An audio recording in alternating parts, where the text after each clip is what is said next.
Nellore rural మండలం కొమ్మర్పూడి గ్రామంలో భారత కమ్యూనిస్ట్ పార్టీ సిపిఐ ఆధ్వర్యంలో ఎర్ర జెండా ఆవిష్కరణ కార్యక్రమం ఘనంగా నిర్వహించారు. ఈ కార్యక్రమంలో సిపిఐ జిల్లా కార్యదర్శి కామ్రేడ్ అరికల సాయి, సిపిఐ మాజీ జిల్లా కార్యదర్శి కామ్రేడ్ వివేకం రామరాజు జెండా ఆవిష్కరించారు. అనంతరం గ్రామంలో భారీ ర్యాలీ నిర్వహించి అరుంధతి వార్డులో ఏర్పాటు చేసిన బహిరంగ సభకు చేరుకున్నారు. సందర్భంగా వారు మాట్లాడుతూ కొమ్మర్పూడి తిప్ప భూములను కేవలం ఒకే వర్గానికి కాకుండా అన్ని సామాజిక వర్గాల పేదలకు సమానంగా కేటాయించాల్సిన అవసరం ఉందన్నారు. ఎస్సీ, ఎస్టీ, బీసీ, మైనార్టీలు, ఓసీ, పేదలు సహా ప్రతి నిరుపేద కుటుంబానికి భూమిపై సమాన హక్కు ఉందని పేర్కొన్నారు. ఆద్యుడు సుబ్బయ్యకి భారత కమ్యూనిస్ట్ పార్టీ తరఫున విప్లవాభినందనలు తెలియజేస్తా ఉన్నాం. కామ్రేడ్స్, ఈ భూగోళం ఏర్పడిన తర్వాత, ఈ భూగోళం ఏర్పడినప్పుడు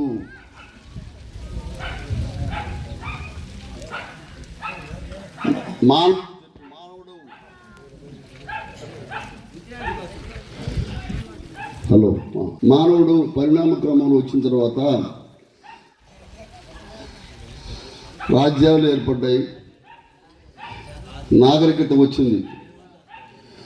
ఆ తర్వాత వ్యవస్థలు మారే, పెట్టుబడిదారీ వ్యవస్థ వచ్చింది. భూమి బలవంతుడు కాళ్ళ కింద పెట్టుకొని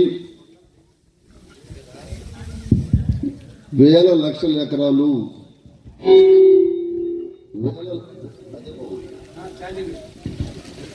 వేల లక్షల ఎకరాలు భూస్వాములు వాళ్ళ చేతుల్లో పెట్టుకొని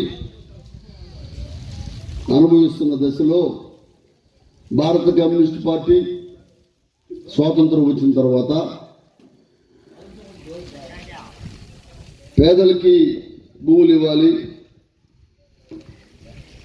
కూలి పని చేసుకుంటూ భూమి దున్నేవాడికి భూమి ఇవ్వాలి, భూస్వాముల చేతిలో నుంచి ప్రభుత్వం భూమి స్వాధీనం చేసుకొని కమ్యూనిస్ట్ పార్టీ దున్నేవాడికి భూమి నినాదంతో దేశవ్యాప్తంగా అనేక గ్రామాల్లో, అనేక రాష్ట్రాల్లో ఉద్యమం నడిపింది. ఫలితంగానే ఆనాటి కాంగ్రెస్ పార్టీ భూ సంస్కరణ చట్టం తీసుకొచ్చింది. ఒక కుటుంబానికి, భూస్వాములకి ఇంతే భూమి ఉండాలని చెప్పి నిర్దేశించి మిగతా భూమిని స్వాధీనం చేసుకుంది. ఆ భూ సంస్కరణ చట్టం ప్రకారం ఎంతో భూమి దక్కింది. పేదలు వాళ్ళ యొక్క జీవన పరిస్థితులను మెరుగు చేసుకున్నారు. దీనికి కారణం ఎవరు? మన ఎర్ర జెండా, మన కమ్యూనిస్ట్ పార్టీ. భారత కమ్యూనిస్ట్ పార్టీ పేదల పక్షాలు నిలబడి పేదలని ముందు పెట్టుకొని పోరాటం చేయడం అనేదే సాధ్యమైంది. దాంట్లో భాగంగానే నేను ఇంతకుముందు చెప్పినట్టు మన దశరథరామ గారు ఈ ప్రాంతంలో అనేక గ్రామాల్లో భూములు పంచించిన సంగతి మీకు తెలుసు. కొత్తలంటి, పాతలంటి ఈ గ్రామంలో, గతంలో పక్కనే ఉండగా కొల్లపూడి గ్రామంలో, అదేవిధంగా మునుమూడి, మోపూరు, సజ్జాపురం, ఎల్లంటి అన్ని చోట్ల కూడా భూ పోరాటాలు చేసి పేదలకి భూములు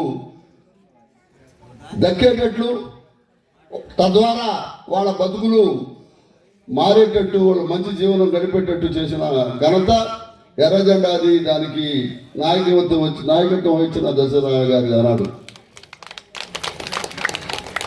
కాబట్టి చిరాకు చెప్పినట్టు మీరంతా ఎండలో ఉండదు. ఎండలో ఉంటే డి విటమిన్ వస్తుంది,